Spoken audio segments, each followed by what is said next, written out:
The moment you declare your goal, the universe responds. You become aware of the real or imagined obstacles between you and the prize. Still more barriers to your achievement remain unseen. To overcome these barriers, a coach, someone with clear vision and your best interest at heart, can help you stretch and grow. Coaching can quell fear, calm and prepare your mind, and can hold you accountable to the growth that your goals demand.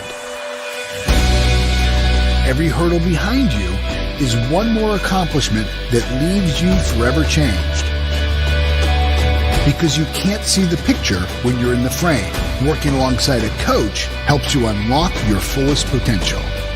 Step out, accept a guide, earn your goal.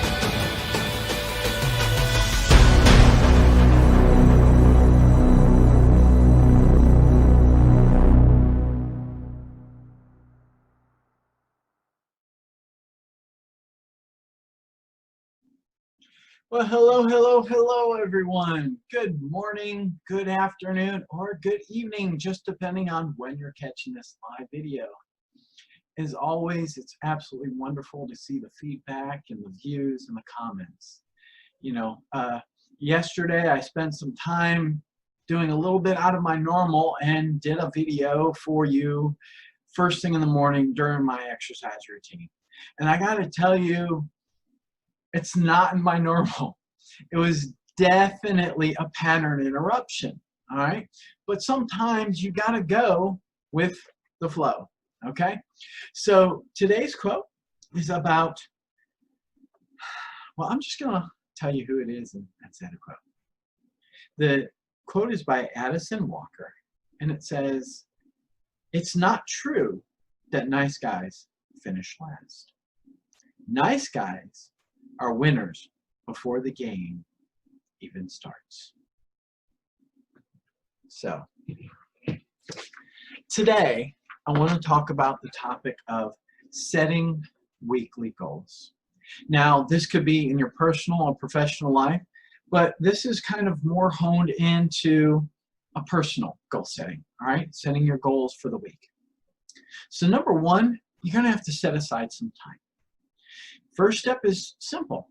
You need to determine which time in the week. For this, it's Monday. All right. For me, it's it's Wednesdays.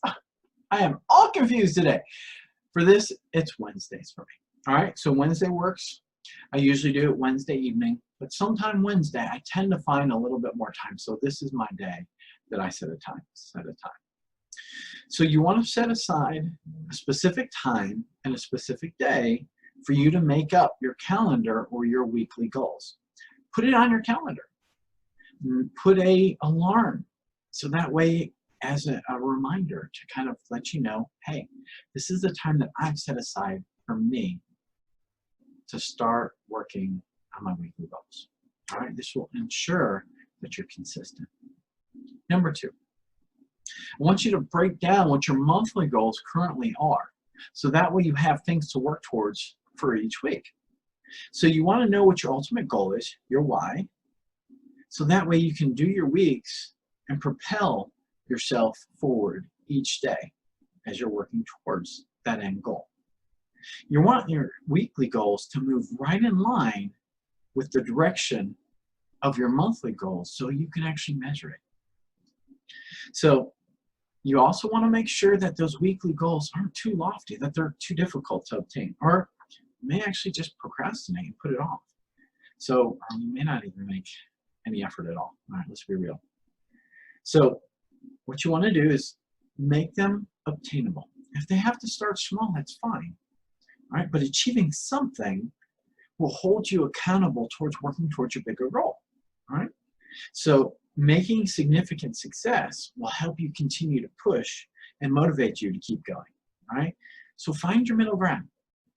Starting your week to plan out your tasks.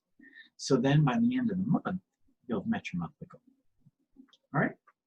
Number two, make sure that you are writing them down. All right. So in number two, make sure you're writing these down. So studies have shown that once you write it down, you get it out of your head, you write it down, you're more likely to actually succeed in this at a much better rate.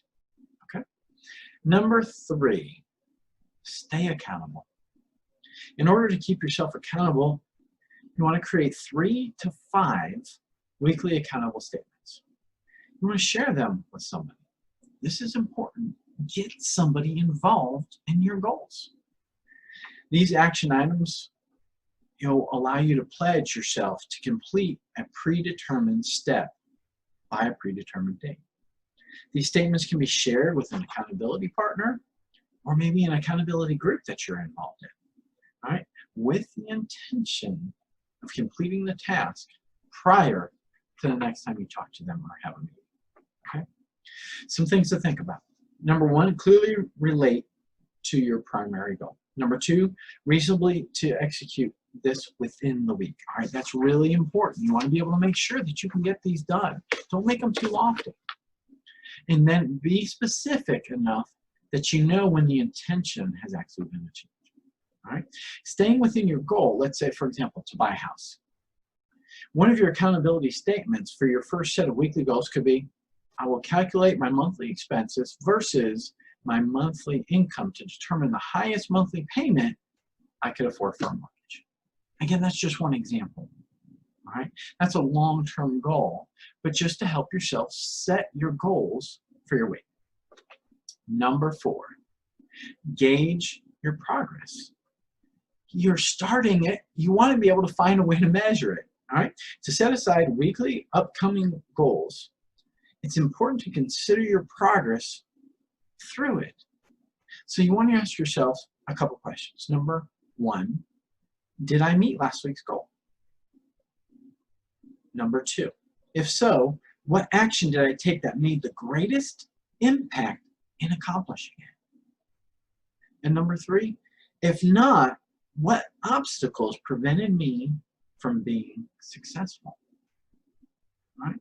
Again, did I achieve last week's goal? If so, what action did I take that was the best or greatest impact? And number 3, if not, what was the impact? What was it that caused me to not be able to get to meet my end goal? So doing weekly progress check-ins, if you will help you keep motivated. It can help you catch yourself as you're kind of falling short. So you may even be slacking a little. Again, this is you being real with you. Right? Depending where you are in your schedule, you can determine if you're ahead or behind from where you originally planned. One way to gauge your progress is to measure your distance to the next milestone. Once you get started and getting closer to reaching your goal, focus your efforts on closing that gap will give you more motivation to keep going. And number 5, make adjustments as needed. The good thing about weekly goals is that you can start over the next week if things don't go as well as you planned. However, it's important, mind you, it is important to consider the reasons why you didn't follow through with your past intentions or why you haven't been able to make any progress. You want to analyze these. It can help you to identify behavior patterns that can be holding you back. Is your goal still a priority to you? Do you have the time right now to integrate working towards your goal into your schedule? Consider external factors, things that might be affecting you, and you might want to reassess, okay? So those are 5 things to help you reach your weekly goals.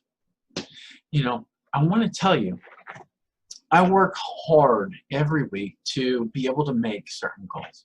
There are things on my whiteboard that I look at on a weekly basis as a reminder. Now, as I'm ticking things through to be able to get to those goals, I have to keep in mind that I'm going to see obstacles get in my way. It's just going to happen. Like yesterday evening before this morning, I just had some events happen that I couldn't be able to do what I wanted to do. And that's okay. But I'm able to set the time aside to assess where I'm at and be able to predetermine where I need to go. So as always, I hope that these videos help you. I know it's helping me get a chance to talk to you and be present and to be able to let you know that I'm here to help support you in whatever it is that you're doing.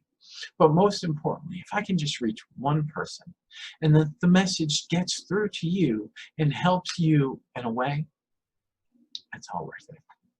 So as always, I want you to be well, be blessed, and until the next